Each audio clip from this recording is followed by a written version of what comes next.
Amelia's point of view. Malamig ang aking tingin habang nakadungaw sa bintana, kung saan nasaksihan ko sa labas ang pagdating ng aking asawa kasama ang kanyang bagong babae. Napayakap na lamang ako sa aking sarili habang tinatanaw silang nagtatawanan habang papasok sa aming bahay. Narinig ko ang pagbuntong hininga ni Manang Madela sa aking gilid na hawak na ang aking panligo. May bagong babae na naman ang asawa mo, ma'am. Napatingin ako kay Manang. Kita ko ang awa sa kanyang mga mata at nagbaba siya ng tingin. Sorry ho. Ayos lang ho. Hindi naman ho bago yun eh. Pang ilang babae niya na yan. Hayaan mo na siya. Mapait kong wikat kinuha na ang hawak niya. Maliligo na ho ako. Sabihin mo sa cook na paghandaan sila ng pagkain. Bababarig na ako mamaya. O sige po ma'am. Muli kong sinilip ang bintana at nang makita na wala na sila, sinara ko na lamang ang kurtina at huminga ng malalim. Hindi na bago sa akin ang pambababae ni Marcelito. Mula nang ikinasal ako sa kanya, gawain niya na yon. Nung una tagos hanggang puso ang sakit ng kanyang ginawa. Minahal ko rin kasi ang asawa ko lalo na dahil siyang dahilan kung bakit hindi ko na nagawang magtrabaho pa sa bahay aliwan. Unang araw ko pa lang doon, binili niya na ako. Hindi para mas lalong pahirapan kung hindi para pakasalan at bigyan ng magandang buhay. Umibig ako sa kanya dahil sa kanyang ipinakitang kabutihan na siya lang nagpakita nun sa akin. Kaya nasiyahan ako na binili niya ako para mamuhay ng normal, hindi para maging parausan. Ibinigay niya sa akin ang lahat. Binigyan niya ako ng pribilehiyong makapag-aral, magkaroon ng magagandang kasuotan at pera na noon ay hindi ko pa nahahawakan. Halos ibigay na ng asawa kong lahat, bukod nga lang sa isa. At iyon, ang kanyang pagmamahal. Hindi niya ako mahal. Hindi niya ako kailanman mamahalin. Kasi binili niya ako. Kasi kung mahal niya ako, hindi siya magdadala ng babae sa bahay. Kasi may asawa siya na gagawa ng mga ginagawa ng mga babae niya. At ang mas masakla pa, bawal ko siyang iwan. Dahil siyang bumili sa akin, siya lang may karapatan kung kailan niya ako bibitawan. Kaya sa loob ng 1 taon bilang asawa niya, nasanay na ako sa kanyang kalokohan. Nasanay na ako na may dinadala siyang babae para ibigay ang kanyang pangangailangan. Na kesa ako magpapaligaya sa kanya, nanatili akong birhen at hindi pa kailanman nahawakan ng aking asawa. 25 taon ang agwat naming dalawa ni Marcelito. 45 anyos na siya samantalang ako 20 anyos pa lang. Kaya siguro hindi niya ako kayang hawakan kasi para niya na rin akong anak. Ngunit hindi ko maintindihan kung bakit niya ako pinakasalan kung hindi niya naman ako tatratuhin bilang asawa niya. Wala akong reklamo sa kalokohan niya kasi nasa akin na rin naman ang lahat. Hawak niya ang buhay ko. At kahit pinapatay na ako sa kaloob-looban, kinakailangan kong magpanggap na parang wala lang. At lunukin na lamang ito dahil kung uunahin ko ang aking emosyon, baka babalik ako sa putikan. At ang pinakamalala, baka maibalik ko ang sarili ko sa bahay aliwan at doon na mapapakinabangan ng aking katawan. Nakauwi ka na pala. Salubong ko kay Marcelito nang bumaba na ako sa sala. Suot ko na ngayon ang aking simpleng bestida. Nakangiti ako kahit na hindi kangiti-ngiti ang sitwasyon namin ngayon. Nadatnan ko si Marcelito sa sala kasamang bagong babae niya. Napawi ang ngiti nito nang makita ko. Inabutan ako ni Marcelito ng black card. Lumabas ka muna, mag-shopping ka. Bilhin mo kung anong gusto mo, Amelia.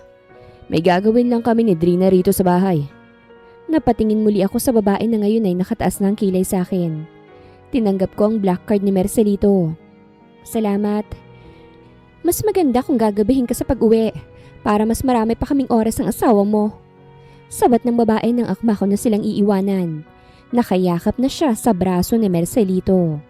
Hindi ko siya sinagot at saka lumabas na ng bahay na may bigat na dala sa aking puso. Mahirap magmahal ng taong hindi ka kayang mahalin pabalik. Sa isang katulad ko na walang ibang hangad kung hindi ang mahalin, wala pang nagbigay sa akin ng ganun. Hindi ko na namulatan pa ang aking mga magulang kasi pareho raw itong namatay sa aksidente. Nakamulatan ko na lamang ang buhay sa isang ginang na masahol pa sa demonyong ugali at ibinenta ko sa bahay aliwa ng nasa eksaktong edad na ako. Hindi ko pangarap ang lahat ng luho na meron ako ngayon, lalo na kung bato naman ang puso ng mga nakapaligid sa akin. Pero ano nga bang magagawa ng isang katulad ko? Ganito na ang buhay na isinulat para sa akin. Lumabas na lamang akong mag-isa dala ang black card ng aking asawa. Bumili ako ng bagong damit, bagong perfume, at kumain din ako sa mamahaling restaurant. Hindi ko na iniisip ang presyo kasi kahit gumastos pa ako ng gumastos, hindi mauubusan ng pera si Marcelito. Kaya gano'n na lamang siyang kalapitin ng mga babae. Kasi bukod sa akin, gumagastos din siya sa babae niya, kapalit ng pagpapakasarap. Malapit na naman palang pasukan. Nasabi ko na lamang sa gitna ng pagmamaneho ng aking kotse. Matapos kong mag-shopping at kumain sa mall, naisipan kong gumala muna sa ibang lugar dahil tanaw ko pang araw. Habang nagmamaneho ako, naisip ko na malapit na palang pasukan. Magsa-second year college na ako at business ang pinakuha sa akin ni Marcelito.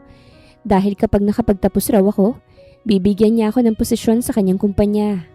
Kaya kahit babaerong asawa ko, may nagawa naman siyang maganda sa akin.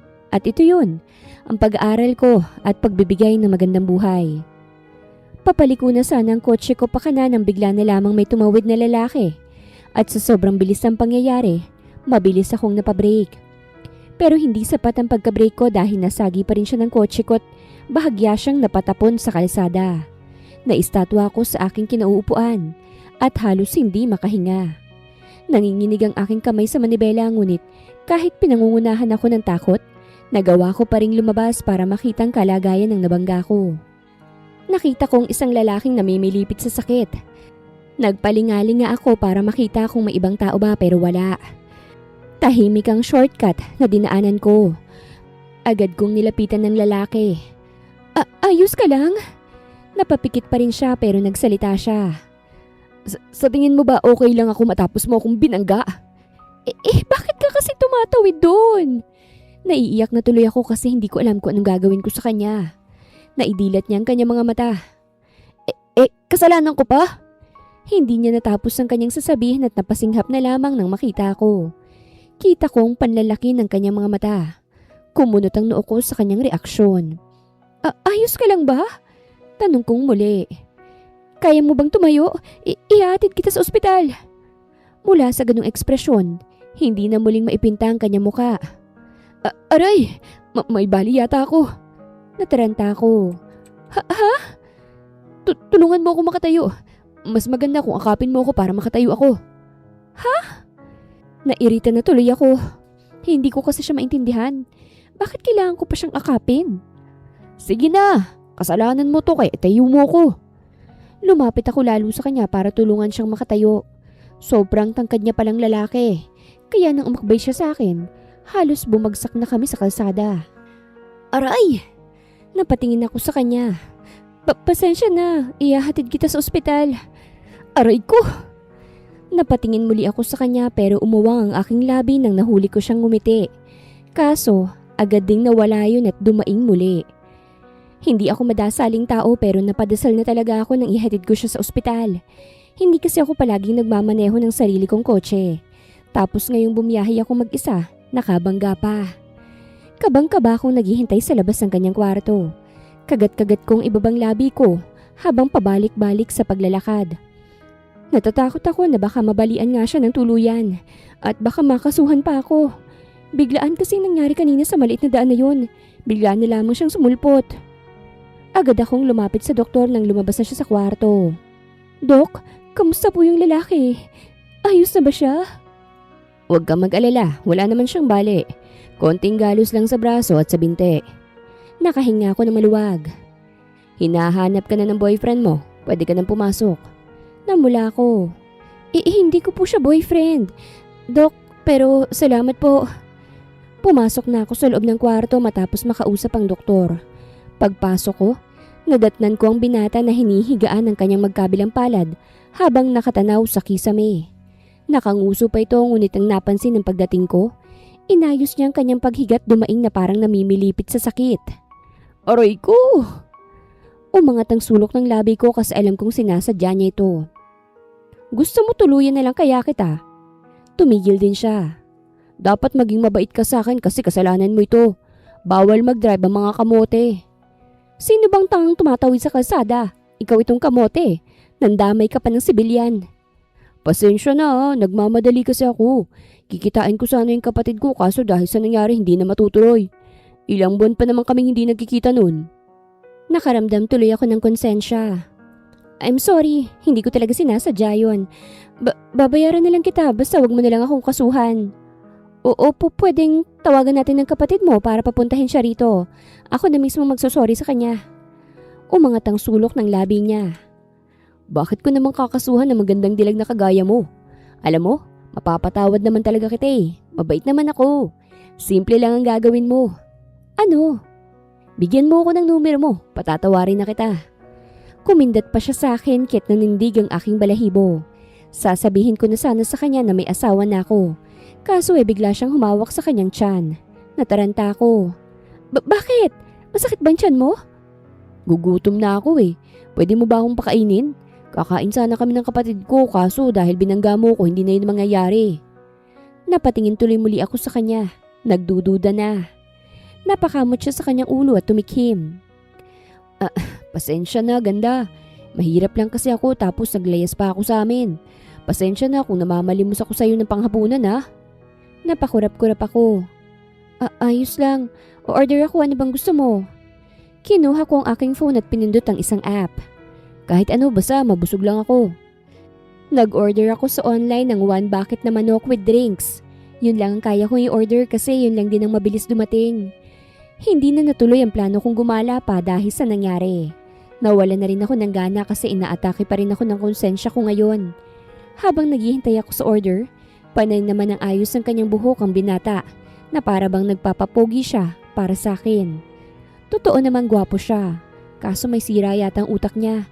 Nilamon ng kayabangan sa utak. Sana ibinigay na lamang sa ibang ganyang pagmumuka. Hindi bagay sa kanyang ugali niya.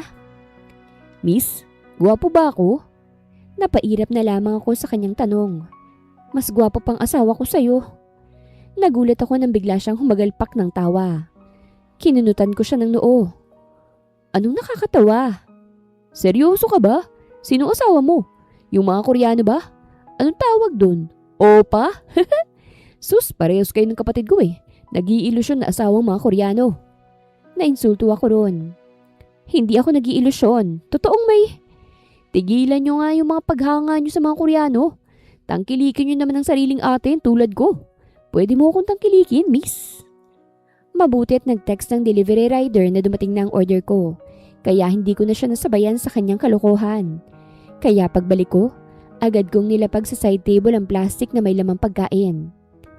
Tawagan mong kapatid mo para mapuntahan kanya rito.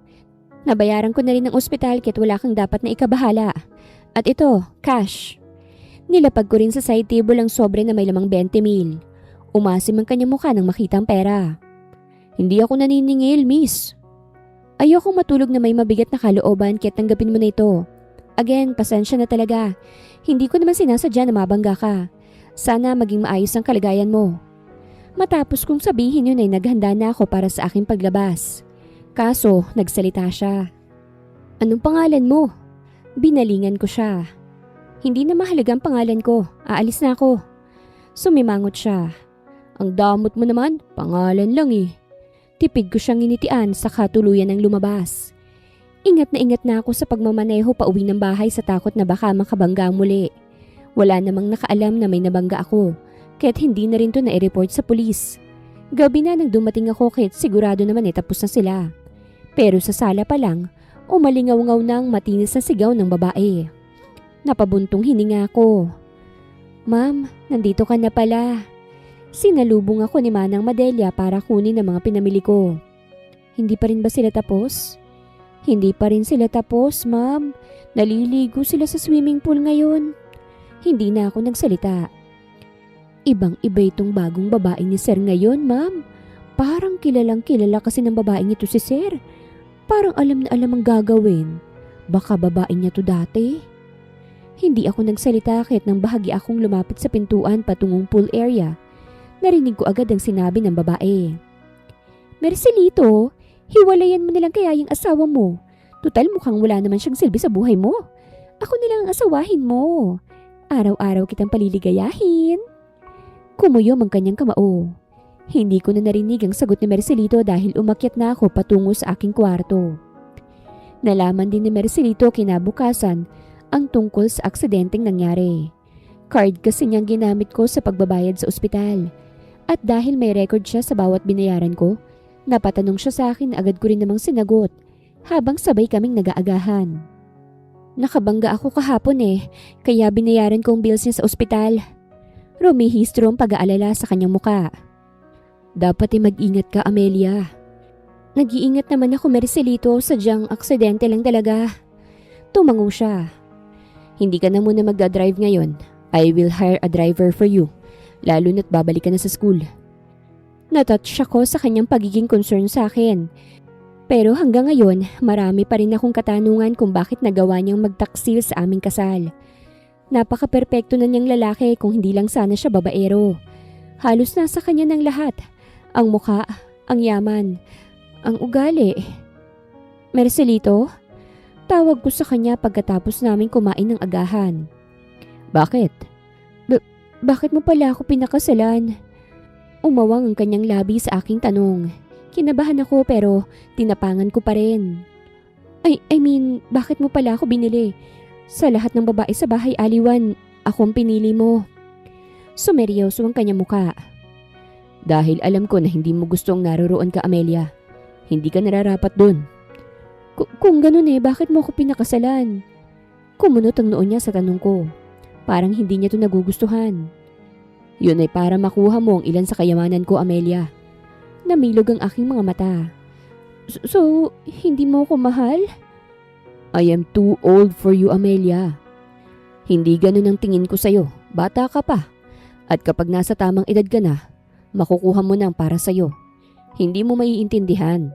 I have to wait until you're 23. But now, you have to focus on yourself, Amelia. Nangilid ang luha sa aking mga mata nang iwan niya akong mag-isa sa hapag. May pakiramdam naman ako kung bakit niya ako pinakasalan.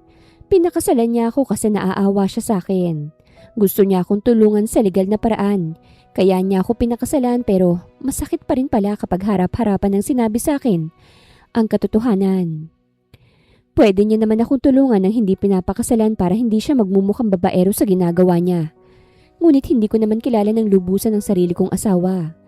Sunod-sunuran lang ako kaya't iniiyak ko na lang lahat sa kwarto. Sa mga sumunod na araw, dala na naman ni Marcelito ang babae niya. Siya lang mag-isa sa sala ngayon. Hinihintay ang asawa ko. Ngising-ngisi siya nang makita ko pero hindi ko na siyang initian pabalik. Tutungo na sana ako sa kusina nang tumayo siya at lumapit sa akin. Amelia! Binalingan ko siya. Humalukip-kip siya sa harapan ko. Wala ka bang balak na hiwalayan si Marcelito? Bakit? Kasi ikaw ang papalit sa akin. Why not? Mukhang mas asawa pa naman ako kaysa sa'yo At isa pa, bata ka pa. Kaya ka siguro niloloko ni Marcelito ngayon. And I bet, pera lang ang habol mo sa kanya. Pagod ko siyang tiningnan. Wala kasi akong enerhiya para makipag-away ngayon. Lalo na sa kabit ni Marcelito. Sabihin mo yan kay Marcelito. Sa ngayon, kabit ka pa rin sa pananaw ng lahat ng tao rito. Aalis sana ako kaso hinawakan niya ako sa kamay. Gulat ko siyang tiningnan lalo na nang naramdaman kong mahigpit na pagkakahawak niya sa akin. Ano ba? Sinasabi ko sa'yo hindi mo kilala si Marcelito. Hindi siya mabait gaya ng iniisip mo. At yung pagbibigay ng luho niya sa'yo, sa una lang yan, sisingiling ka rin niya. Nanlaki yung mata ko sa sinabi niya. Ngumisi siya nang makitang reaksyon ko at binitawan na ako. Bakit mo nasabi yan? Kilala mo ba siya? Sobrang kilala. Kaya hanggat maaga pa, tumakbo ka na. Natulala na lamang ako sa kanyang sinabi at buong magdamag na inisip yon. Dapat ko bang pagkatiwalaan ng babaeng yon? Baka ginagawa niya lang yun para masolo niya si Marcelito. Gawain naman yun ng mga kabit.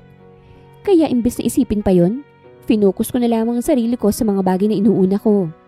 Walang saysay ang mga salita ng babaeng yun. Bahala na siya sa buhay niya. Isang linggo bago ang pasukan ko sa kolehiyo, sinabi ni Marcelito sa akin na darating ang magiging personal driver ko. Tangulang naging responde ko sa kanya dahil wala naman akong pakialam kung sino pang driver na yon. Ngayong dumadalas ng babae niya sa bahay, Bumabalik sa isipan ko mga sinabi niya. Sa tuwing nagkakatinginan kami, ngumingisi siya na parabang close kami. Tanghalian na nang muli akong bumaba. Nadatnan ko sa Marcelito sa sala at may kausap siyang lalaki. Nakatalikod to sa akin kahit hindi ko kita ang mukha. Amelia, come here. Boses yun ni Marcelito. Lumapit ako. O bakit? Nandito na ang magiging driver mo. Tamad kong binalingan ng bagong driver sa harapan namin at babatiin na sana ito nang makita ko ang kanyang muka. Napalitan ng pagkagulat ang aking ekspresyon nang makita kong sino ito. Ganon din ang binata. Gulat nang makita ko. Magsasalita na sana siya kaso inakbayan ako ni Marcelito kaya sa kanya ako bumaling. Ngumiti siya sa akin bago nagsalita. Amelia, ipapakilala kita kay Stain De Vega. Siya ang magiging driver mo simula ngayon. Stain, siya si Amelia Murillo. Siya ang asawa ko. Nalaglagan pa nga ng lalaki nang marinig ang huling kataga na sinabi ni Marcelito. Hindi siya makapaniwala. Pati ako hindi rin makapaniwala na ang lalaking nasagasaan ko ay siyang magiging driver ko. Bakit sa lahat ng tao sa mundo ay ang lalaki pa na ito? Naglahad ako ng kamay kahit ayoko. Nice to meet you, Stain. Tinanggap niya ang aking kamay at nakita ko na bumaba ang tingin niya ron. Nakita niya ang singsing na suot ko, kaya agad niyang binitawan ang kamay ko. Umangat ang sulok ng labi ko sa reaksyon niya ngayon. Hindi siguro siya makapaniwala na may asawa na talaga ako, na hindi ako nag-iilusyon at lalong hindi Koreano. Nagsimula ng pasukan ko sa university. Pagpasok ko pa sa backseat ng kotse ko, napairap na lamang ako nang makita ko ang klaseng ng tinging iginagawad sa akin ng driver ko sa rear mirror. Inis na binagsak ko ang bag ko sa gilid ko. Wag mo nga akong tingnan ng ganyan. Kumurap-kurap siya at nag-iwas ng tingin. Totoo palang may asawa ka na, miss. Parang tatay mo na lang si Sir. Sinamaan ko siya ng tingin. Tumikhim siya. Mukhang blessing in disguise palang pagbangga mo sa akin. Nabigyan ako ng trabaho. Huwag ka mag-alala, pagbubutihin ko ang trabaho ko at kalilimutan ko na love at first sight ako sa'yo. May asawa ka na pala, boss ko pa. Ang hirap kalabanin nun. Baka wala akong sasahurin. Mauna pa ako sa sementeryo sa kanya. May gusto ka sa akin? Oo, pero may asawa ka na pala. Wala na turn off na ako. Napairap ako. Ang babaw mo naman palang magkagusto. Tara na nga, malilate na ako sa school. Hindi naman lihim sa nakararami na may asawa na ako. Pero dahil nasa magandang paaralan ako at lahat ng naririto'y mayayaman, madalas wala silang pakialam sa buhay ng iba. Kaya ako nakakapag-aral ng payapa. Wala ring lumalapit sa akin na lalaki dahil maimpluwensya ang aking asawa. Kahit marami ang gusto kong makilala, pinipigilan nila ang kanilang mga sarili. Ayos lang naman yun sa akin dahil wala rin naman akong interes sa ibang lalaki. Maganda naman ang unang buwan ng serbisyo ng aking personal driver. Hindi na rin siya naging makulit mula nang malaman niyang may asawa ko. Talagang seryoso siya sa kanyang trabaho. May mga kaklase nga ako na kinakausap na ako nang napansin na may binata akong driver. Kaya nang pauwi na ako, hinabol nila ako para lang itanong. Amelia, single ba yung driver mo? Tanong ni Chelsea na malaki ang ngiti sa labi. Oo nga, ano pangalan niya Amelia? Hindi ko na sila nasagot kasi nakita ko na siya. Agad ko silang iniwan at nagmamadaling lumapit sa kotse. Pero nasundan pa rin nila ako. Hi! Driver ka pala ni Amelia. Palagi ka naming napapansin eh. Ako nga pala si Chelsea. Ako naman si Vina. Napailing na lang ako at agad pumasok sa loob ng kotse. Pabagsak kong isinara ang pinto at tinanaw sila. Kinausap nga nilang driver ko ng ilang minuto bago siya pumasok sa loob ng kotse at pinaandar ang sasakyan. Nilingon niya ako. Kamusta ang pag-aaral? Hindi ko siya sinagot at napatingin lang sa bintana. Bumuntong hininga na lamang siya saka bumiyahe palabas ng school. Pagdating namin sa bahay, nakasunod lamang si Stain sa akin dahil dala niya mga bag ko. Sinalubong ako ni Manang Madelia kahit napahinto ako. Ma'am, nandito na naman ang babaeng ni Sir. Tapos, nasa kwarto sila ni Sir ngayon. Rinig na rinig ang mga ginagawa nila. Kaya mas maganda kung dito ka muna sa sala. Litong napatingin sa amin si Stain. May kabit si Sir? Mahinang hinampas ni Manang ang braso ni Stain, kaya't napangiwi ito. Naiintindihan ko naman siya. Matapos niyang ma-hire dito, hindi niya pa nakikita si Drina kasi isang buwan itong hindi pumunta rito. Marahil, sa ibang lugar sila nagkikita ng asawa ko. Manahimik ka, boy. Ani Manang. Anong problema? Nagtatanong lang naman ako. Napatingin si Stain sa akin. Aakyat na ako. Hindi na ako napigilan ni Manang nang humakbang na ako paakyat sa ikalawang palapag. Sumunod naman sa akin si Stain. May kabit ang asawa mo? Tanong niya habang umaakyat kami. Oo, walang gana kong sagot. Bakit hindi ka galit? Dapat magwala ka. Sabunutan mo yung babae. Kaya tanda-tanda na nga ng asawa mo. Naghahanap pa ng ibang Agad kong tinakpan ang kanyang bibig nang makarinig ako ng ingay. Nasa ikalawang palapag na kami sa may hallway nang marinig ko ang ungol ng dalawang manluloko. Bakit? Tanong niya kahit nakatakip na ang aking palad. Hindi ko siya sinagot. Mercelito, sige pa. Nanlaki ang mata ni Stain kaya't ibinaba ko ang aking kamay. Napakurap-kurap siya at awang-awa akong tiningnan. Bumuntong hininga ko saka dumiretso na sa aking kwarto kahit sobrang sikip ng aking puso. Narito na ang bag mo. Nang hindi ko siya sinagot, bumuntong hininga siya. Ilalagay ko na lang sa couch. Lalabas na ako. Gusto mo ko, di ba? Binalingan ko siya. Nagulat siya sa tanong ko. Tumulo ang luha sa aking mga mata. Kita ko ang pag-awang ng labi niya. Ayos ka lang ba? Kung gusto mo talaga ako, patunayan mo nga. Halikan mo nga ako. Miss, may asawa ka. Hindi ka naman siguro bingi, di ba? Narinig mo yun. May kinakamang ibang asawa ko. 1 taon ko na yung tinitiis. O di hiwalayan mo. Hindi pwede. Nasa kasunduan namin na bawal ako makipaghiwalay sa kanya. Siya lang ang may karapatang hiwalayan ako. Sumeryoso ang kanya mukha. Hindi naman yata pwede yun. Iniwas kong tingin ko. Sige na, umalis ka na. Pasensya na. Kalimutan mo na yung sinabi ko. Tumalikod na ako para magtungo na sa kama kaso may humawak sa braso ko. Paglingon ko, bumungad sa akin ang kanyang muka. Gagawin mo kung kabit mo? Hindi, umalis ka na. Pero bago ko siya muling talikuran, hinapit na niya ang aking bewang hanggang sa magdikit ang aming katawan at siniil niya ng halik ang aking labi. Napaatras ako sa sobrang gulat. Ilang segundo lang ang halik na yon bago siya kumalas at tiningnan ako. Awang na awang ang aking labi dahil sa kanyang ginawa. Halik lang bang gusto mo? Pumungay ang kanyang mga mata matapos itanong yon. Ako na mismong tumingkayad para ibigay ang aking sagot sa pamamagitan ng halik sa kanyang labi. At mas palalimin pa ito. Nawala na ako sa tamang pag-iisip dahil sa sobrang nasaktan ako sa nangyayari sa buhay ko. Pumatol ako sa personal driver ko para lang pagtakpan ang sakit na nararamdaman. Sa hapong iyon, naibigay kong sarili ko sa personal driver ko na iniingatan ko sana para sa asawa ko. Napayakap na lamang ako sa aking sarili nang matapos yon. Habang ang binatay nasa tabi ko, mahimbing ang tulog.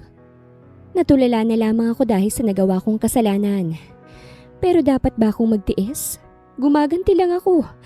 Dapat ba akong makonsensya? Wala naman siyang paki sa akin. Harap-harapan akong niloloko ng asawa ko. Kaya't bakit ako hindi pwede? Bakit ko pa iisipin kung kasalanan ba ito o hindi? Sa impyerno rin naman ang bagsak ko. Naligo ako sa gitna ng gabi at lumabas ng kwarto nang matapos. Iniwan ko si Stain doon para pagnilayan ang nagawa ko. Kahit ilang oras ang nakalipas mula nang mangyari yun, ramdam na ramdam ko pa rin ang kanyang halik sa aking labi at sa aking balat. Ebidensyang paika-ika kong paglalakad ngayon sa madilim na hallway na nakuha nga ang aking pagkabirhen. Mercelito! Napahinto ako sa paglalakad nang marinig ko yon. Sakto na nasa tapat na ako ng kwarto ni Mercelito. At hindi niya naisara ng maayos ang pinto kaya't narinig ko sila sa loob. Kailan mo ba hiwalayan ang bata mong asawa? Hindi mo naman siya mahal, di ba? Hindi. So akong mahal mo?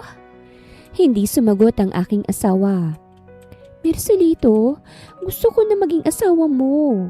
Pinaliligayan naman kita ng ilang buwan na, di ba? Gusto kong maranasan ang mga nararanasan ng asawa mo.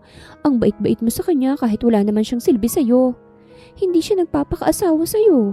Hinahayaan ka lang niya sa akin. Huwag kang mag-alala. Mapapalitan mo rin siya. Sa ngayon, kung gusto mong magtagal sa akin, pagtiisan mo muna ang sitwasyon. Unti-unting kumuyom ang aking kamao. Gusto ko nang sumugod sa kanila para isigaw ang kabigatan sa puso ko. Pero bago ko pa yun magawa, may yumakap sa likod ko. Napasinghap ako. Saan ka pupunta? Sasali ka ba sa kanila? Boses yun ni Stain. Napaharap ako sa kanya. Bumungad sa akin ang antok na si Stain. Ngumiti siya sa akin. Anong ginagawa mo rito? Lumayo kami sa kwarto ni Marcelito. Hinahanap kita. Iniwan mo ako sa kwarto mo eh. Nakagat kong ibabang labi ko. Umalis ka na. Magpapahinga na ako. Hindi na yun mangyayari ulit. Babalik na sana ako sa kwarto ko kaso nagsalita siya. Pwede mo naman akong gamitin. Handa akong maging makasalanan para lang mailabas mo yung bigat na nararamdaman mo. Iniaalok kong sarili ko sa iyo, Amelia. Umiling ako sa apoy na balak niyang dagdagan. Mali. Mali ang ginawa natin at sakto na yun. Ayoko nang dagdagan. Tapos ang asawa mo sasaktan ka lang palagi? Hahayaan mong gano'n na lang? Kumirot ang puso ko sa kanyang sinabi. Lumapit siyang muli sa akin at hinawakan ako sa muka. Nagkatinginan kaming dalawa. Stain. Hinaplos niya ang aking muka bago binuhat na parang bagong kasal. Napahawak ako sa leeg niya. Saan mo ko dadalhin? Sa kwarto mo. Matulog ka na. May school ka pa, di ba? At bakit ka lakad ng lakad? Masakit pa yan, di ba? Namula ang aking muka. Shut up! Mahina siyang tumawa. Matulog ka na. Ihahatid pa kita bukas. Umalis agad si Stain matapos niya akong maibalik sa kwarto. Hindi ako nakatulog ng maayos sa gabing yon. Kaya't kinaumagahan, antok na antok ako. Aalis na ako. Paalam ko kay Marcelito nang matapos akong kumain. Kakaupo niya palang sa lamesa para sana sabayan ako. Kaso ayoko siyang makasabay ngayong gaya niya eh. May kasalanan na rin ako. Agad-agad? Oo, maaga kasi ang klase ko eh. Palusot ko. Inosente siyang tumango at sumimsim sa kanyang kape na ibinigay sa kanya ng kasambahay. Hindi na ako mapakali ngayong nasa loob na ako ng sasakyan. Wala pang driver ko dahil may kinukuha pa ito. Kaya itong puso ko, hindi na rin mapakali. Hanggang ngayon ay sariwa pa rin sa alaala ko nangyari sa pagitan naming dalawa. Hindi ko maipagkakaila na nagustuhan ko nangyari sa amin dahil iyon ang una ko. Bahagya akong nanigas sa aking kinaupuan nang pumasok na si Stain sa sasakyan. Naglagay siya ng seatbelt sa kanyang sarili bago ko binalingan. Nagkatinginan kaming dalawa. What? Kamusta ka? Umiwas ako ng tingin. Just drive. Kung mabubuntis ka, hindi ko ahayaang mangyari yun. Pagputol ko sabay tingin sa kanya.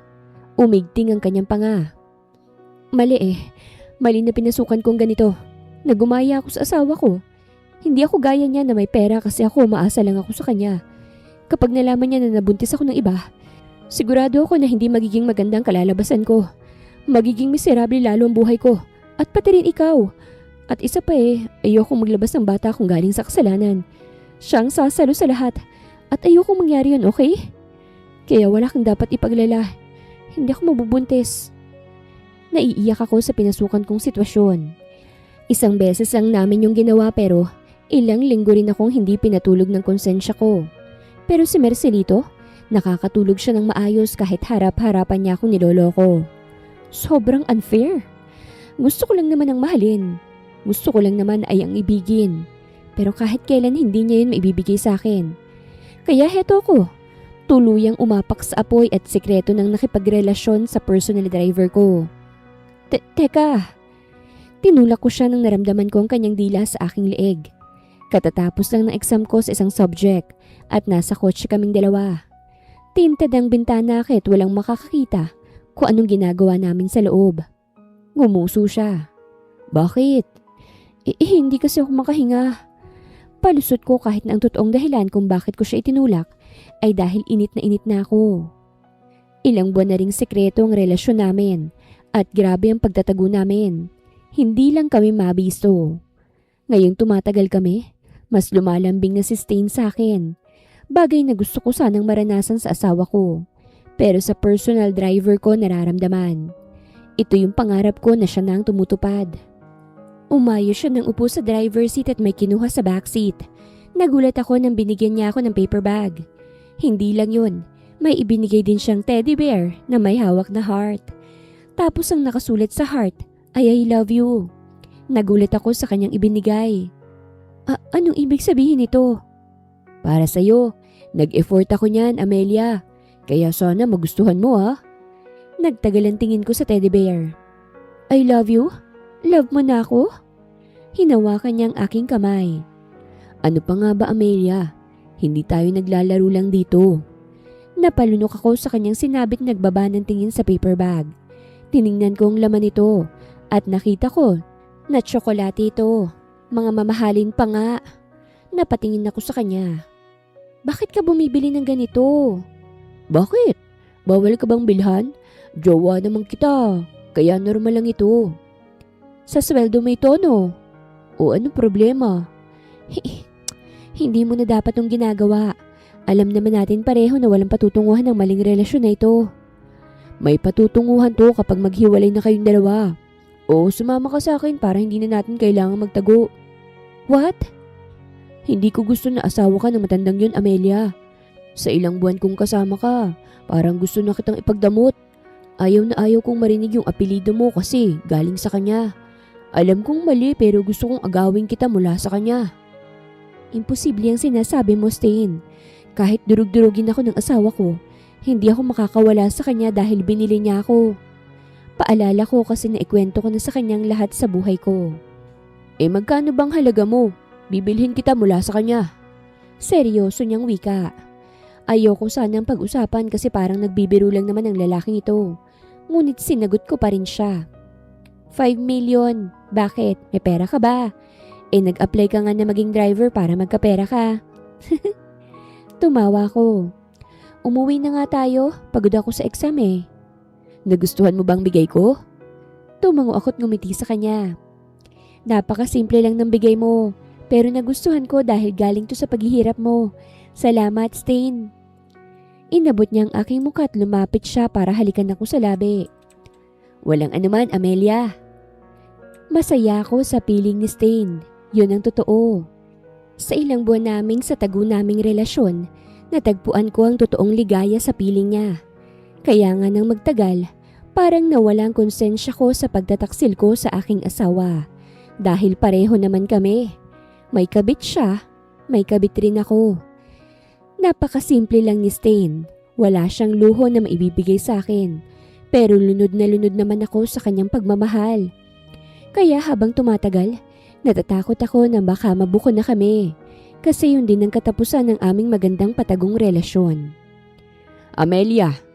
Tawag sa akin ni Marcelito nang pupunta na sana ako sa ikalawang palapag. Hindi niya kasamang babae niya ngayon at mukhang kagagaling niya lang sa trabaho. Bakit? Mag-usap tayo. Kumunot ang aking noo at lumapit sa kanya. Anong pag-uusapan natin? Pag-uusapan natin ang mangyayari sa relasyon natin kapag tumuntong ka na sa ika-23 mong kaarawan. Malayo pa naman yon pero gusto ko lang ipaalala sa iyo ang plano ko. Ano yun? Hinawakan niyang kamay ko. Kapag 23 ka na, makukuha mo na ang ilan sa mga yaman ko. At bukod ron yun na rin ang taon kung kailan bibigyan mo na ako ng anak. Namilog ang mata ko sa narinig. Ha?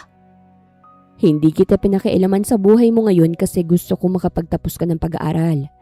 Gusto kong i-enjoy mo munang sarili mo bago mo tuluyan tugunan ng pagiging asawa mo sa akin. Kapag 23 ka na, aalis na si Drina sa buhay ko at gagampanan mo na ang pagiging asawa mo. Bumilis ang tibok ng puso ko sa kaba. Hindi mo ako hihiwalayan?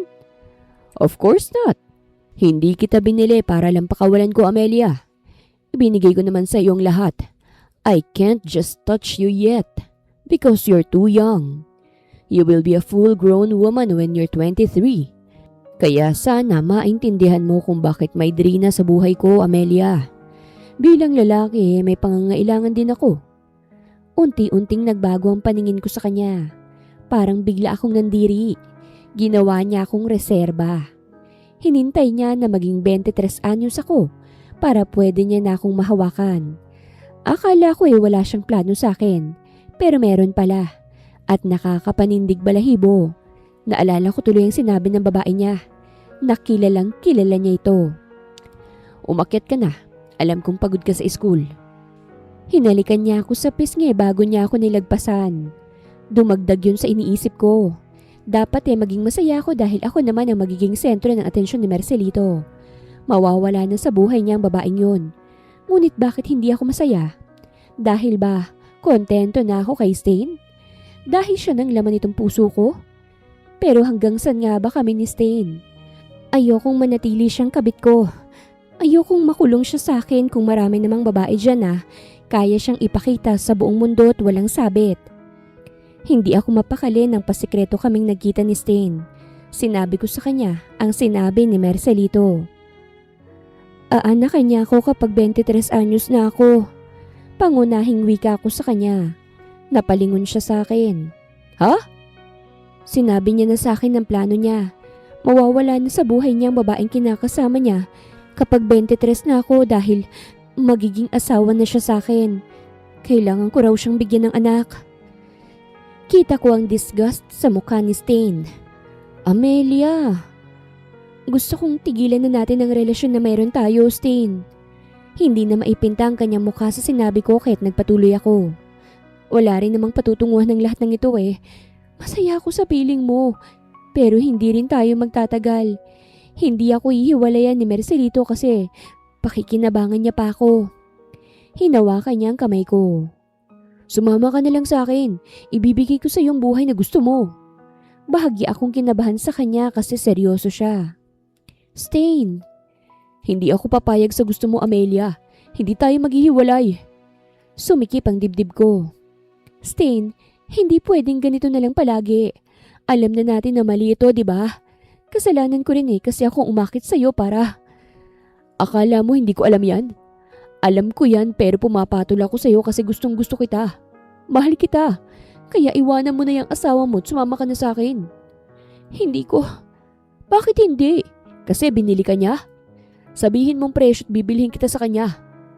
Natawa ako sa sinabi niya. As if you have the money, Stain. Nagtatrabaho ka nga bilang driver ko kasi wala kang pera, di ba? Kahit saan mo pa ako dadalhin, may nagmamay-ari pa rin sa akin. Masaya ako sa ilang buwan nating relasyon. Alam kong mali pero sumaya ako sa piling mo. Naramdaman ko ang hindi pinaramdam sa akin ng asawa ko.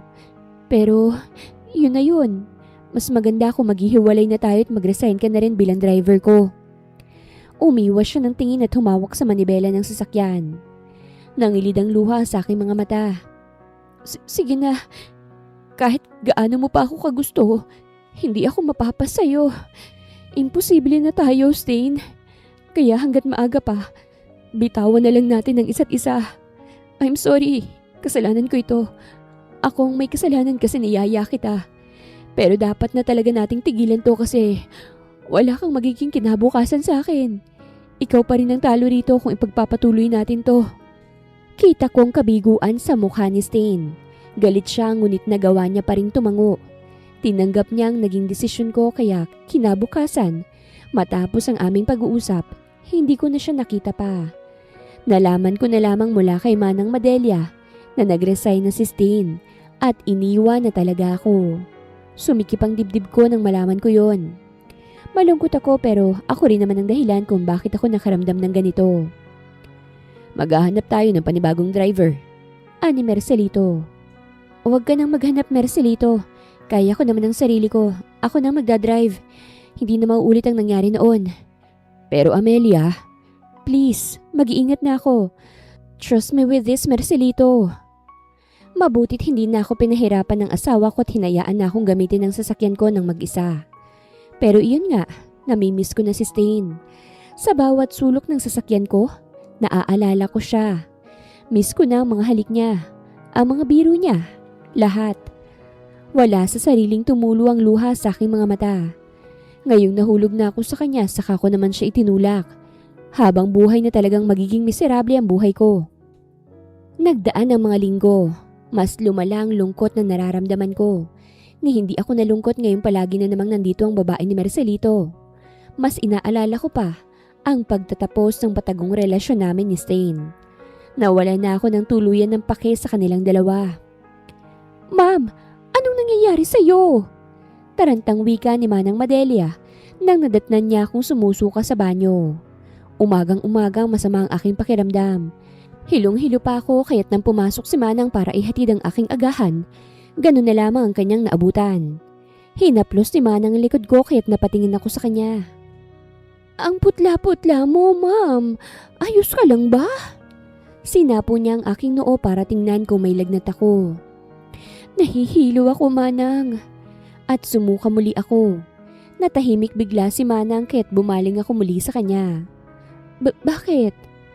Dinadatnan ka pa po ba?" Natigilan ako. Ha? Baka kasi kailangan niyo po ng pregnancy test." Mas lalo lamang akong namutla. "Ha? Baka buntis ka po kasi." Naistatwa ako sa narinig. Pasikreto akong binulihan ni Manang ng pregnancy test. 3 ito. At kabang-kaba ko nang sinubukan ko ito. Positive raw kapag 2 pulang linya. Negative naman kung 1 lang. Halos ayaw kong tingnan ng resulta kasi natatakot ako. Kapag totoong buntis ako, hindi ko na alam kung anong gagawin ko. Nanginginig ang kamay ko nang unti-unti ko itong tiningnan. Halos mahulog ako sa inuupuan kong inidoro nang makita ko na positive ito. Napatakip ako sa aking bibig at nagsimulang humagulgol. Kaya't agad pumasok si Manang Madelia para daluhan ako. "Iha, anong nangyayari?" Nilapitan ako ni Manang na ngayon ay nag-aalala na. Ipinakita ko sa kanyang 3 pregnancy test na pare-pareho ang resulta. Napasinghap siya. "Magkaka-baby ka na, Iha. Bakit ka umiiyak? Normal lang namang magbuntis lalo na't may asawa ka na. Baka dahil dito hindi naman bababae pa si Sir Marcelito." Mas lalo lamang akong napahagulgol sa sinabi niya. Tiningnan ko siya na maraming luha sa aking mga mata. Umiling ako. "Hindi si Marcelito ang ama." Nanlaki ang mga mata ni Manang. "Ha? Si Stain po. Siya po ang ama nito." Nalaglag ang panga ni Manang. "Nagkamali ako, Manang. Gaya ni Marcelito, nagkamali rin ako. Kasalanan kong nangyari sa amin. Minahal ko si Stain. Wala na po kami kasi ayoko nang ipagpatuloy pa ang relasyon namin. Kaya siya nag-resign sa trabaho kasi tinapos ko nang namamagitan sa amin. Ngayon nabuntis niya ako. Hindi ko alam kung anong gagawin ko, Manang." "Ay Diyos ko, patawarin ka sana ng Panginoong Diyos." Naiiyak niyang sambit, saka niyakap ako. Ngayon ko lang napagtanto kung sino ang tanging may pakialam sa akin sa bahay nito. At walang iba kung hindi si Manang Madelia. Hindi niya ako pinabayaan kahit boss niya si Marcelito. Malapit ako sa kanya kaya sa panahong gipit ako, siya rin palang masasandalan ko. "Kailangan mong ipaalam sa binata na buntis ka, Iha. O baka naman magagawa natin ng paraan to. Baka naman mapapatawad ka ni Marcelito kung sasabihin mong totoo. Tutal gawain din naman niyang manloko." Hindi ako nagsalita kahit nagpatuloy si Manang na litong-lito na rin sa maaaring gawin. "Siya rin naman ang may kasalanan sa iyo Nauna pa nga siya sa katunayan. Maganda kung siya yung tatanggap dyan kasi siya naman ang asawa mo. Pero papaano naman kung tatanggapin din niya ng binata? Kailangan ko pang makausap si Stain, Manang. Kailangan ko siyang makausap." Nilagay ko sa bulsa ko ang isa sa mga pregnancy test ko, saka nagtipa ng numero ni Stain sa phone ko. Halos 1 buwan na mula nang mawala siya sa buhay ko, kaya't natatakot ako na baka hindi niya sasagutin ang tawag ko. Ilang beses akong umulit bago niya tuluyang tinanggap ang tawag. "Hello?" Malamig niyang bungad. "Stain, si Amelia ito. Gusto kitang makausap." "Ano pa bang pag-uusapan natin, Amelia? Sa palagay ko, nilinaw mo na sa akin." "Buntis ako." Pagputol ko sa kanya. Buntis ako, Stain. Ano? Hindi siya mukhang nagulat sa tono ng boses niya. Hindi ko alam kung bakit nabuntis ako. Siguro kasalanan ko ito kasi hindi ako nag-ingat pero... Ako ang ama niyan. Kailangan nating magkita, Amelia. Ha? Umalis ka na dyan. Hindi ako papayag na hindi ko masisilayan na magiging anak natin. Umalis ka sa poder ng manluloko mong asawa. Umalis ka dyan at sumama ka na sa akin. Hindi ako nakapagsalita. Napatingin ako kay Manang na kabang-kaba para sa akin. Stain. O baka naman susugod ako dyan at isisigaw ko sa harapan ng asawa mong pagbubuntis mo. Mas lalo akong natakot para doon. Magkita tayo mamayang gabi. Iti-text ko sa iyong address. Iaalis kita dyan, Amelia. Hindi ko hahayaang magkabitak pa tayong dalawa. Binaba ni Stain ang tawag kahit na ibaba ko na rin ang aking phone.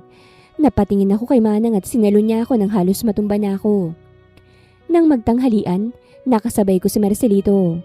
Wala akong ganang kumain dahil mas nangingibabaw ang kaba ko sa bala kong gawin mamaya.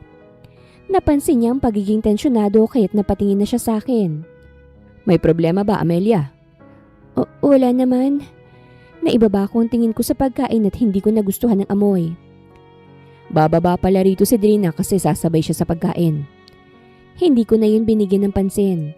Wala na akong pakialam sa panluloko ng asawa ko. Dahil manluloko rin naman ako. Ang sa akin ngayon ay kung papaano ko itong malulusutan. Kung paano ako nga alis ngayong gabi nang walang makakaalam. Sa gitna ng aking pag-iisip, nakita kong pagbaba ni Drina sa hagdanan. Nagmamadali siya kaya't rinig na rinig din namin ang yapak na dahilan din ng pagtingin ko sa kanya.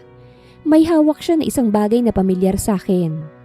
Look, Marcelito, may nakita ako sa hallway. Nahulog yata. Namutla ako nang makita ko kung ano yon. Wala sa sariling inilagay ko ang kamay ko sa ilalim ng bulsa ko at napasinghap ako nang wala na ron ang pregnancy test. Dumagungdong tuloy ang puso ko. Ano yan? Tanong ni Marcelito. Pregnancy test. Positive. Napatayo si Marcelito. Naalarma siya sa narinig. Sa'yo ba yan?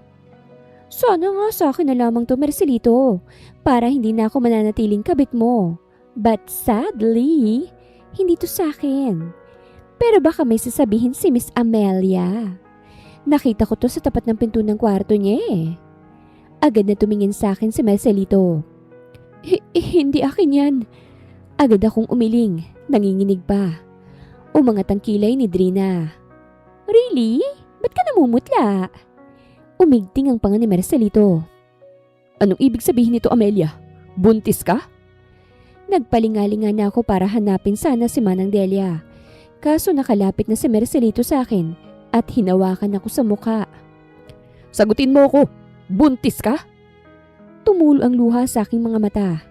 Nanlaki ang kanyang mga mata sa nakita. Mas humigpit ang hawak niya sa mukha ko gamit lang ang isang kamay.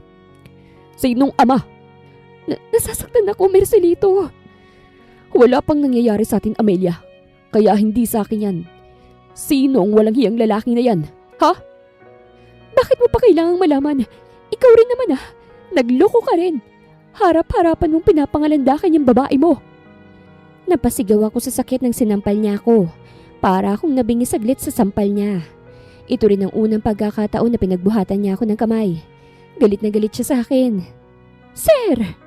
Anima ng Madelia at agad akong dinaluhan. Hinawakan din ni Drina ang braso ni Marcelito upang hindi na siya makalapit sa akin at saktan akong muli. Wala kang karapatang lokohin ako dahil binili kita, Amelia. Hindi ka nandito para gawin lang ang gusto mo. Manang Delia, ikulong mo ang babaeng yan sa kwarto niya at huwag palalabasin.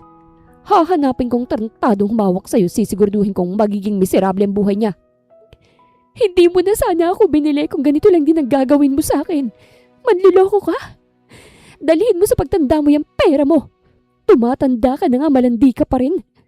Kala mo naman yata may papatol pa sa'yo. Ang tanda mo na. Kulubot na yung pagbumukha mo. Kita kong natawa si Drina sa sinabi ko at mas lalo lamang nagalit si Marcelito. Madelia, tumatalas ang dila ng babae niyan. Ipasok yan sa kwarto niya at huwag palalabasin. May kalalagyan din ang dila niyan. Tiningnan ko si Madang Madelia. Nagbabaka sakali ako na hindi niya susundin si Marcelito. Pero naalala ko na sinasahuran niya si Manang. Kaya't susundin at susundin niya ang utos nito. Pasensya na ho, ma'am. Dinala ko ni Manang sa kwarto ko. Bago niya tuluyang isinarang pinto, hinawakan ko ang kanyang kamay. Manang please. Magkikita kami ni Stine. Pasensya na ho, ma'am. Susundin kong utos si Sir Meserlito kasi baka mawalan ako ng trabaho. Bumagsak ang puso ko't nabitawan ng kanyang kamay. Sorry ho talaga, ma'am. Hinayaan ko na isara niyang pinto hanggang sa narinig ko ang paglock niya. Napaupo na lamang ako sa sahig habang ang aking kamay nakahawak pa rin sa doorknob. Sunod-sunod na tumulo ang luha sa aking mga mata kasi alam ko sa sarili ko na hindi na ako makakalabas pa rito. Stain's point of view. Naghihintay ako ngayon sa lugar kung saan kami magkikita ni Amelia. Paulit-ulit akong tumitingin sa phone para tingnan ng oras. 1 oras na magmula nang narito ako sa aming secret place. Kami lang dalawang pumupunta rito sa tuwing magde-date kami. Ngayon hinihintay ko siya kasi itatanan ko siya. Nagring ang phone ko at tumambad sa akin ang pangalan ng aking kapatid. Inis na sinagot ko ang tawag. Ano? Baliw ka na talaga, kuya. Binibigyan ka ng pagkakataon ni mama para bumalik sa bahay. Pero sasabihin mo ngayon sa akin na may itatanan kang babae na nabuntis mo pero may asawa na? Ano bang pumasok sa kukote mo? Delikado yung ginagawa mo ah. Kung wala kang maitutulong sa akin, huwag kang tumawag. Nikot ibababa na sana ang tawag kaso nagsalita siya. Kailangan ka namin ngayon, kuya. Lalo ng negosyo natin. Malulugi na dahil sa kapabayaan ng anak ni Papa sa labas. Ngayon kailangan mo nang bumalik kasi nararapat naman yun sa'yo. Ibinaba ko ang tawag kasi ayokong marinig yun. Nandito ako ngayon sa kinilalagyan ko ngayon kasi umalis ako mula sa marangya kong buhay. Magmula nang makita ni Papa ang kanyang anak sa labas, mas pinaburan niya to the point na sa kanya ipinagkatiwala ang posisyon na matagal ko nang pinag-aaralan. Nagalit si Mama, pero mas nagalit ako kasi ang rason ni Papa para lang makabawi sa anak niyang ilang taon niyang hindi nakasama. At dahil sa pambawi na yun, napabayaan ang negosyo. Kasi hindi naman marunong ang binigyan. Ngayon hinahanap na ako kasi kailangan na ako. Pero ayoko dahil masaya na ako sa buhay ko. Kahit naging kabit ako, masaya ako kasi nagmahal ako. May nagmahal pa rin sa akin kahit simpleng tao lang ako. At ngayon, magkakaanak na kami. Dahil hindi na ako nakakapagtimpi, sinubukan kong tawagan si Amelia. Hindi pa rin kasi siya dumarating at mukhang bubuhos ng ulan sa langit. Ngunit hindi na makontak ang kanyang numero. Kahit ilang beses kong sinubukan hindi pa rin. Ngunit nawala ang pag-aalala ko nang makita ko ang liwanag mula sa malayo. Mukhang may paparating na sasakyan. Napangiti ako. Mukhang nandito na si Amelia. Mukhang kailangan ko na ring ipakilala ang tunay na ako. Hindi ko na kailangang magtago sa simpleng katauhan kasi magkakaanak na kami. Hindi ko gustong isipin niya na maghihirap kami dahil lang sa pinatulan niya ako. Dapat lang niya akong patulan dahil kaming mas bagay kesa sa asawa niyang kaedad lang ng ama ko. Bumukas ang pinto ng kotse kaya't lumapit ako. Amelia! Kaso, natigilan ako nang hindi si Amelia ang lumabas kung hindi ang asawa niya. Umigting ang pangako. Nasaan si Amelia? Bakit mo hinahanap ang asawa ko? Bakit hindi ko hahanapin? Magkakaanak na kami. Bahagya akong estatwa nang tutukan niya ako ng baril. Shit, hindi ako nakahanda. Hindi ka na magiging ama kung mamamatay ka na ngayon. Traidor kang walang hiya ka. Driver ka niya, di ba?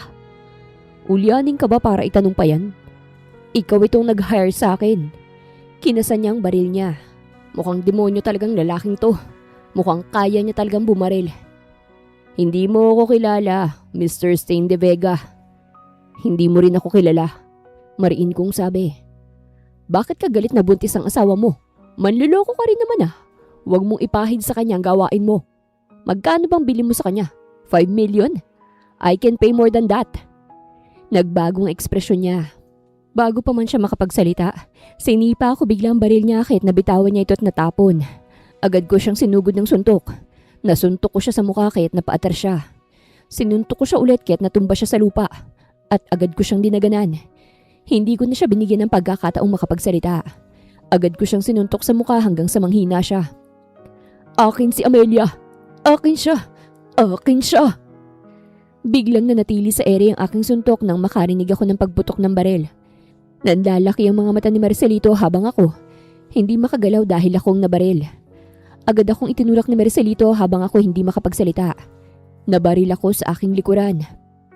"Drina, thank goodness," ani Marcelito at agad tumayo para yakapin ng babae na kabit niya. Kita ko ang madilim na tingin sa akin ng babae bago inakay ang lalaki. "Umalis na tayo, Marcelito. Aalis kayo ni Amelia, di ba? Ipapatanggal mo ang bata." Napasinghap ako't agad hinawakan ng paa ni Marcelito. Nagulat siya sa ginawa ko at agad sinipa ang aking paa. Kaya't mas lalo akong nanghina. "Oo, aalis kami ni Amelia mamaya. Sumabay ka na sa akin." "Wag na, Marcelito. May sarili naman akong sasakyan. At saka liligpitin ko pa itong binaril ko. Kaya sige na, mauna ka na." "I will pay you, Drina. Dispose that man." At agad pumasok sa kotse niya sa Marcelito at umalis na ito. Naiwan naman akong kasama ang kabit niya at unti-unting bumuhos ang ulan. Lumapit siya sa akin at nag-squat sa aking harapan. Itinutok niya ang baril sa akin. "Kilalang kilala kita. Unang kita ko pa lang sa'yo eh. Alam kong hindi ka ordinaryong tao lang. Hindi ka De Vega, di ba? Ikaw ay anak ng isang Montemayor." "Tapusin mo na ako. Ang dami mo sinasabi." "Ayoko nga. Tutulungan kita." Umigting ang aking pangat na papikit nang maramdaman ng sakit sa baril niya. Mawawalan pa yata ako ng dugo. Mawawalan pa yata ako ng hininga bago ko pa man marinig ang gusto niyang sabihin. Ano bang gusto mo?" "Binaril lang kita para naman ma-feel ni Marcelito na kakampi niya ako, okay?" Inalis niya ang pagkakatutok sa akin ng baril at agad na naglabas ang first aid kit sa kanyang dalang bag. Hindi makapaniwala ko siyang tinitingnan. Napadaing ako nang simula niya akong gamutin sa gitna ng ulan. Ni hindi niya ako pinasilong sa kotse niya. "Ano bang gusto mong mangyari? Kabit ka niya, di ba?" Napadaing ako nang diinan niya ang paglalagay ng bandage sa katawan ko. Kabit niya ako kasi gusto kong maghigante. Malaking atraso sa akin ni Marcelito na yun. Kaya nilalandi ko siya ngayon para makapaghigante. Kaya kong pumasok sa kulungan makaganti lang sa kanya. Ano bang kasalanan niya sa'yo?" "Nabili niya rin ako dati sa bahay aliwan. 5 taon nang nakakalipas. Pero hindi gaya ni Amelia, ginawa niya akong alipin niya. Pinarusahan at kung ano-ano pa habang kasal kami. Nang sinubukan kong umalis sa kanya sa 2 taon namin bilang mag-asawa, sinira niya ang pinakamahalaga sa akin. Hinawakan niya ang kanyang mukha. Sinunog niya ang mukha ko bago niya ako pinapirma ng divorce papers. Kaya ngayong iba ng mukha ko kasi nagparitoke ako. Hindi niya ako nakilala. Iniba ko rin ang aking pangalan para makapaghiganti ako. Stain, kaya ikaw, kung gusto mo makuhang mag-ina mo, tulungan mo ako. Ako ang papatay sa lalaking yun bilang paghihiganti ko. Pero ang kapalit nun, iselba mo ako mula sa kulungan.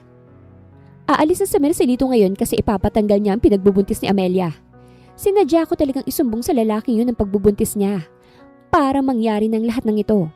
Dapat kang magpasalamat sa akin kasi makukuha mo ng babae mo. Nang natapos niya akong gamutin, pinaupo niya ako. Tumigil na rin ang ulan. Kinuha ko ang phone ko sa bulsa ko at may tinawagan. "Sinong tatawagan mo?" tanong ni Drina. "Pamilya ko. Babalik na ako sa kanila." Malamig kong sabi at pinindot ang tawag. Agad itong sinagot ni Mama. "Stain? Isasalba ko yung kumpanya nyo. Kapalit ng pagtulong sa akin ngayon. Isasalba kong babaeng mahal ko. Dapat nyo siyang tanggapin. Hindi nyo siya huhusgahan. Kung gusto nyong bumalik ako para isalba yung kumpanyang pinabayaan ng walang hiya kong kapatid, susundin yung gusto ko." Oo anak. Susundin namin. Umuwi ka na, please." "Sige, ililigtas ko lang munang mag-ina ko." Binaba ko ng tawag at in-off na ang cellphone. Tiningnan ko si Drina. "Talaga bang handa kang makulong sa gagawin mo?" "Oo, Stain. Hindi ako nagtiis na bembangin ng matandang yon para lang mapunta to sa wala. Dapat na matapos ang lahat ng ito. Kawawa rin ng Amelia na yun eh. Kapag hindi mo siya maililigtas sa matandang yon, mawawala ang bata sa sinapupunan niya." Umigting ang pangako. "Puntahan na natin sila." Amelia's point of view. "Saan mo ako dadalhin? Ano balak mo gawin sa akin, Marcelito?" Tanong ko nang hilahin niya ako patungo sa liblib na lugar kung saan may isang building na naroroon na nasisiguro ko na isang klinik. Bumilis ang tibok ng puso ko lalo na nang mapagtanto ko na hindi lang kaming dalawang nandito. kasama rin ang mga tauhan niya na may barel. Nang tuluyan na kaming nakapasok sa loob, nakita kong isang doktor na naghihintay. Binitawan niya ako at narinig ko ang pagsara ng pinto. "Good evening, Mr. Murillo." "Good evening, Doc. Binayaran kita kaya kami nandito." Ano balak niyo, Mercelito? Ano gagawin mo?" Hinaplos niya ang aking muka. "Walang masamang mangyayari sa iyo, Amelia. Tatanggalin lang natin ang malas dyan sa tiyan mo. Hindi dapat yan lalabas dahil anak kong dapat na nasa tiyan mo. Hindi magmula sa kabit mo. Iaalis lang natin yan at babalik na sa dati ang lahat." Nanlamig ako sa kanyang sinabi. Ha? Ano balak mo? Hindi ako papayag. Ialis mo ako rito. Hindi ko hahayaang gawin mo ito. Hinawakan niyang mukha ko. "Wala kang magagawa kasi nagpabuntis ka sa iba, Amelia. Hindi ka makapag-intay at lumandi na sa iba. Dapat naging masaya ka na lang sana sa luhong binibigay ko. Dapat naging masaya ka na lang na binigyan kita ng ilang taon bago ka maging asawa sa akin. Hinayaan mo na lang sana ang lahat." Bakit ko hahayaan? May puso ako. Tao ako, hindi bagay. Pakawalang hiya mo, Mercelito. Tinulak niya ako kahit muntik na akong matumba. "Ikaw nang bahala dyan, Doc. Huwag kang mag-alala. Hindi malalagay sa alanganin ng lisensya mo. Okay?" Nakaramdam na ako ng matinding takot nang tumango ang doktor at humakbang palapit sa akin. Ngunit bago pa man niya ako tuluyang mahawakan, biglang bumukas ang pinto ng silid. Pumasok doon ang isang tauhan niya, hawak ang kabit niyang si Drina. Namilog ang mata ko.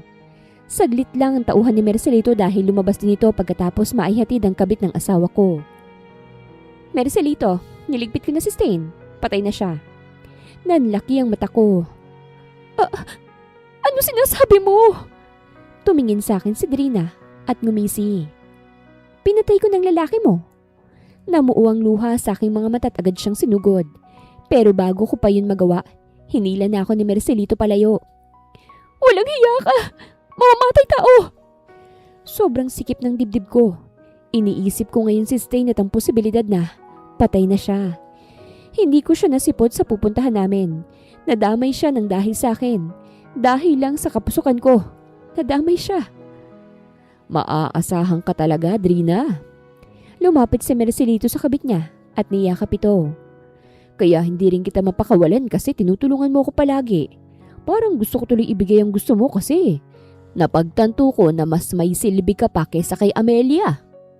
Ngumiti si Drina sa akin habang yakap niya si Mercelito hanggang sa naglabas siya ng baril. Napaatras ako sa takot. Ang akala ko sa akin niya itututok. Kaso bigla niya itong itinutok sa tagiliran ni Mercelito. At bago pa man makapag-react ang lahat, naiputok niya na ito. Naistatwa ako sa aking kinatatayuan dahil sa kanyang ginawa. Ilang beses niyang pinutok ang baril sa tagiliran ni Mercelito. At kita kong kalamigan sa kanyang mga mata. "Drina! Hindi mo ba talaga ako maalala, Mercelito?" "Ako to, si Melissa. Ang babaeng sinunog mong mukha? Alalahanin mo na akong pumatay sa'yo." Nakanganga na lamang si Mercelito dahil hindi na ito makahinga. Pati ang doktor na nakatingin lang sa amin, natakot na ng husto. Kumalabog na rin ang metal na pinto dahil sa narinig. Tinulak ni Drina ang katawan ni Mercelito na halos yumakap na sa kanya at natumba to sa sahig. Muli niya itong pinutukan hanggang sa mawalan to ng malay. Anong? Bigla na lamang tumawa si Drina at naibaba ang baril. Wala na rin nang kumalabog sa pinto. Tumawa ng tumawa si Drina bago ito napalitan ng pag-iyak. Hindi ko alam kung anong buong istorya niya pero base sa aking narinig, sinunog ni Mercelito ang kanyang muka. Kaya siguro nasabi niya sa akin noon na kilalang kilala niya si Mercelito. Kasi may nagawa pala ito sa kanya. At hindi siya nakilala ni Mercelito kasi nagbago ang kanyang anyo. Nagparitoke siya para lang makapaghigante. Nang napatingin si Drina sa akin, napaatras ako sa sobrang takot. Nahulog ko pa nga ang ibang kagamitan sa loob ng klinik sa sobrang takot. "Huwag kang mag-alala, ligtas ka na. Kakampi mo ko. Kakampi kami ni Stain Montemayor." "Stain? Montemayor?" Natawa siya. "Nililin lang ka ng lalaking yun. Hindi naman driver ang trabaho nun." At napatakip ako sa aking bibig nang bigla na lamang siyang natumba sa sahig. Nawala ng malay. Bumukas ang metal na pinto at bumungad sa akin si Stain. Agad niya akong niyakap at ang kasunod niya, Mga pulis. Stain! You're safe now. You're safe now. Paulit-ulit niyang sabi habang yakap-yakap ako. Inaresto si Drina at ang mga buhay na tauhan ni Marcelito. Hindi nga pala Drina ang pangalan niya kung hindi Melissa. At isa siya sa nabili dati ni Marcelito bago sirain ang buhay nito. Kumpirmadong patay na ang asawa ko. Hindi na nakalaban pa dahil sa ginawa ni Drina. At higit ron, naaresto rin ng doktor na binalak sumali sa illegal na gawain. Kaya ligtas na ang baby namin ni Stain. Sa akin ka na. Patay ng asawa mo kaya't byuda ka na. Magsasama na tayo. Ani Stain sa akin. Nanginginig pa ako sa lahat ng nangyari nang may dumating na sasakyan sa harapan namin. Mamahalin to't makintab. Lumabas ang driver at pinagbuksan kami ng pinto sa backseat. Let's go. Uuwi na tayo. Ha? Saan? Sa bahay namin. Hindi ako halos makahinga nang makita ko ang bahay na pinasukan namin ni Stain. Wala akong ginawa kung hindi ang humawak sa kanya habang napapalingon sa mga muebles ng bahay. Talaga bang bahay mo ito? O bahay ng bagong amo mo? Nalilito kong tanong. Bahay ko. Nang tuluyan na kaming makarating sa tanggapan, nakita kong dalawang babaeng nakatayo. Parehong alalang-alala ang kanilang mukha at may kaparehas sila ng mukha ni Stain. Ang pinagkaiba lamang, magaganda ang kasuotan ng mga babaeng ito. Mukhang hindi pa kailanman nakahawak ng putik. Stain! Nagulat ako nang biglang yumakap si Stain sa akin. Ang akala ko'y normal niya lang yung ginawa pero dahil sa sigaw ng dalawang babae, napagtanto ko kung bakit. Nawalan pala siya ng malay at may sugat pala siya sa likod. Iyak ako ng iyak habang hinihintay na magising si Stain. Ginamot na siya ng doktor sa bahay nila pero hindi ako mapakali. Hindi ako makapaghintay. Kahit hinahawakan na ako ng ginang sa balikat. Iha, huwag ka mag-alala. Gigising ang anak ko. Kailangan mong magpahinga. Hindi madali ang lahat ng nangyari sa'yo. Umiling ako at niyakap ang kamay ni Stain. Dito lang po ako. Kasalanan ko ito. Hindi mo kasalanan. Baka hindi nagigising anak ko sa sobrang konsensya niya kapag may nangyari sa'yo't sa baby niyo. Magpahinga ka, iha. Sasabihan ka namin kapag nagising na si Stain. Tiningnan ko siya ng mabuti. Tipid siyang ngumiti sa akin at tinapik ako sa balikat. Binalingan niyang babae na mukhang mas bata pa sa akin ng ilang taon. Stella, dalhin mo na muna siya sa kwarto ng kuya mo. Ngumiti ang dalagang babae sa akin. Namatay si Marcelito sa harapan ko. Naaresto si Drina at iba pa. Nawalan ng malay si Stain. Sobrang dami ng pangyayari na umabot sa punto na napagod na ang utak ko. Kaya nang makahiga ako sa malambot na kama, nakatulog ako agad. Hindi ko alam kung ilang oras akong natulog. Basta't pagkagising ko, mukha na ni Stain ang bumungad sa akin. Agad akong bumangon. Ngumiti siya ng malaki. Good morning. Good morning. Maayos na bang pakiramdam mo? Oo, ayos na. Pasensya na kung tinakot kita. Binaril kasi ako ng Drina na yun eh. Ha?